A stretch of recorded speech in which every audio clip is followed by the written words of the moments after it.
भरल रहे भारत के कोना जाके कहीं तलाशी, सोखा साधु सांप शराबी राण साण सन्यासी, इज्जतदार करे लगले सब 2 नंबर के धंधा, स्वार्थ में सब लोग भइल बा गूंगा बहिरा अंधा। जब पैदा ज्यादा होता ओके दूसरे देश में हमने कहा निर्यात करने जा। अपने देश में अधिकता कोने चीज के बा कविता में सुनी सीधे सीधे कि मोस डोस कुकरौछी माछी मूस घूस महंगाई, एक अधिकता बा।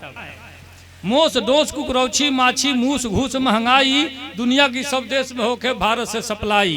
हैजा प्लेग पोलियो चेचक दूर भइल अब जाता, अल्सर कैंसर एड्स ट्यूमर जान लोग के खाता। मस्तिष्क जर से आदमी मुँहे बर्ड फ्लू से मुर्गा, आ कैसे बेड़ा पार लगे है माई देवी दुर्गा।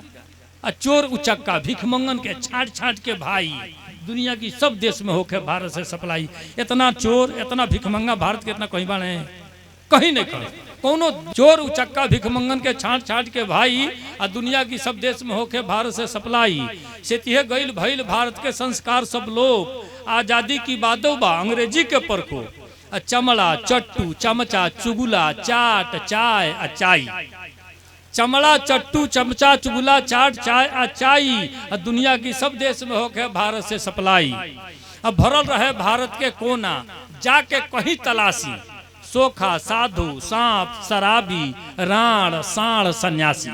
पूरा हिंदुस्तान में कहीं जाए तो कहीं भेटा जाए सर, रोडे पर 2-4 गो साण घूमत मिल जाए सर। नहीं भरल रहे हम पूरा हिंदुस्तान के का हिंदुस्तान की बाहर ले घूमल बनी, आ कहीं गल बनी तो समझ लोग जाना सर। हिंदुस्तान में तो लोग जी हैं सर।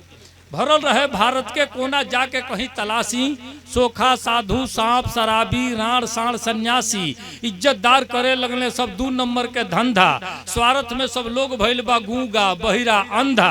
अब फर्जी डिग्री फर्जी वीजा नौकरी के अप्लाई, दुनिया के सब देश में होके भारत से सप्लाई, दुनिया के सब देश में होके भारत से सप्लाई। आप सबका पुनः एक बार शुक्रिया अदा कि भौजी चाची आंटी भैली माई भैली मम्मी, भौजी चाची आंटी भैली माई भैली मम्मी, अब बाप हो गई डैडी पापा नहीं खे तनिको कमी। अब सीता गीता गायत्री कहले से जीभ खियाता, रिंकी टिंकी डिंकी पिंकी ये नाम धराता। अब मिल्क पाउडर डब्बा के बोतल में भर के टानी, तो बोतल के लड़का कैसे माई दादा पहचानी। भाई बोतलवा के दूधवा जन पी वो बोतलवा के न माई बुझी, जिंदगी भर बोतल खोजते फिरी। मिल्क पाउडर डब्बा के बोतल में भर के टानी, तो बोतल के लड़का कैसे माई दादा पहचानी। अब माई की छाती के अमृत छीने जूस मौसमी, अब बाप हो गई डैडी पापा नहीं खे तनिको कमी। अब दिने दिन भुलाइल जाता दही दूध या माठा, लोग रहे चिमनी पर ना तो तरकुल तर इकट्ठा। हमारे यहाँ चिमनी पर और यहाँ तरकुल तर। हम जितना दूर बिहार में जो से घुसल बनी है भेंगारी पर हो गए नहीं हम भोरे भेंगारी, और जितना दूर बिहार में जितना तरकुल लोकल बा सब जो 2-4-10 आदमी बैठल मिलल बना। अब दोनों के लंबाई तरकुल और चिमनी के लंबाई बराबर बात समझ नहीं। तो हम कहने कि दिने दिन भुलाइल जाता दही दूध या मट्ठा, लोग रहे चिमनी पर ना तो तरकुल तर इकट्ठा। अब मछली गोश्त खरीदे खातिर लागे बड़का लाइन, घी के बदले खाइल जाता डालडा तेल रिफाइन।